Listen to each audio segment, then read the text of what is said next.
We need parents to get in there and make the right choice for their children.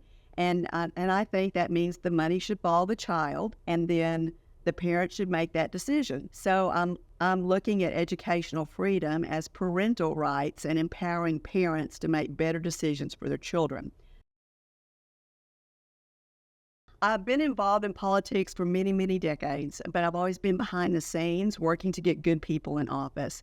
I mean, from local races all the way up to presidential races. But I never felt like I would run until I looked at what was going on in the Texas House. And there's a great deal of, I won't say corruption, but I'll say it's not efficient. There's inefficiency. There's a lot of things going on between the governor, the lieutenant governor, the Texas House. Legislation is not being moved forward as it should be. So, and then we have one special session, two special sessions, 3, 4 last time. And all of those cost the taxpayers money. So I would like to see the freshman class that's coming in is a very large group, and we would all like to reform the Texas House. We would like to get a new Republican Speaker of the House. We would like to change some of those rules so that there would be less power in the hands of the Speaker and more power given to the representatives the way it was originally intended to be. So that's the goal. As I said, I've been in business for 40 years. I think I bring a lot of common sense to the table,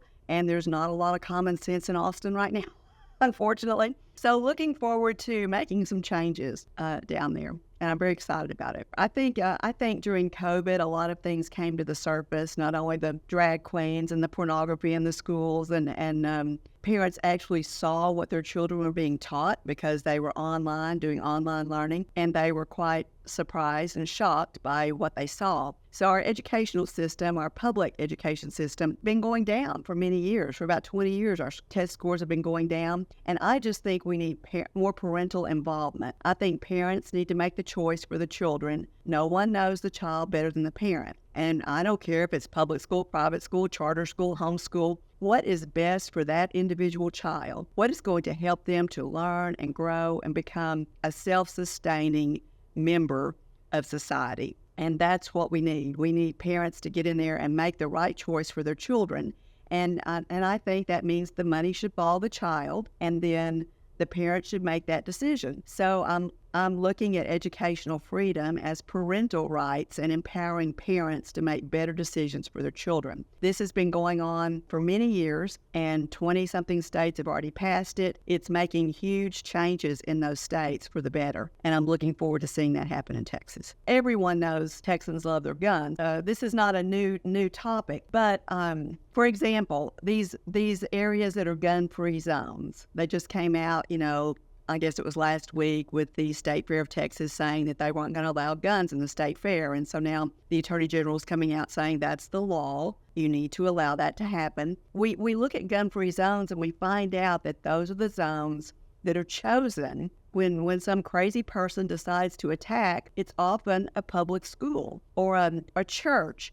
It's a zone where they don't allow guns. And, if you can't protect yourself, then those are the places that these bad people perpetuate these terrible crimes. So I believe that we have a constitutional right to protect ourselves, and that includes public spaces. So I've always been a gun rights advocate, and I think most people in Texas agree with that. We've had armed citizens step up and stop horrific crimes, and that's unfortunately, the day we live in. We've got a lot of bad stuff going on, but we need to be able to defend ourselves and protect our families. That's the major part. All across our country, this is a problem. Just today, you and I were discussing that they took 1 million voters off the voting rolls in Texas because they were illegal voters. So this even happens here in Texas, and we need to have, you have to show your driver's license for everything. If you're going to enroll in school, if you're going to take out a loan. Just every day in life, you have to show a driver's license. So why shouldn't you show it to vote? It's crazy. We need to be able to make sure that those who are actually voting are alive and breathing and citizens of the United States and citizens of Texas when it comes to state elections as well. So it's just common sense. Again, it's common sense. We don't want other nations influencing our vote. And we do need to increase the penalties. The legislature the judicial system took away the right of the Attorney General to prosecute election crime, and local DAs don't want to do it. They're not doing it. So we have to empower the Attorney General to do that again, and we need to have stiffer penalties so that we can actually make it stick. And deterrent, a better deterrent for people not to cheat. We have large metro areas in Texas, Dallas being one of them, where if you call the police, you can expect, a 45-minute wait before someone shows up, if anyone shows up at all. Well, that's a problem. We have to support our police force. We have, unfortunately, a situation where young men and women don't want to go into the police force because they are not being supported. They are not being honored and respected. And they're a very important part of our way of life in Texas. We need to follow the law.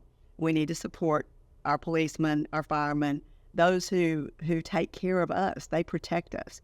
And so it's very important that we support them. And I think that's just common sense. We don't want a lawless society.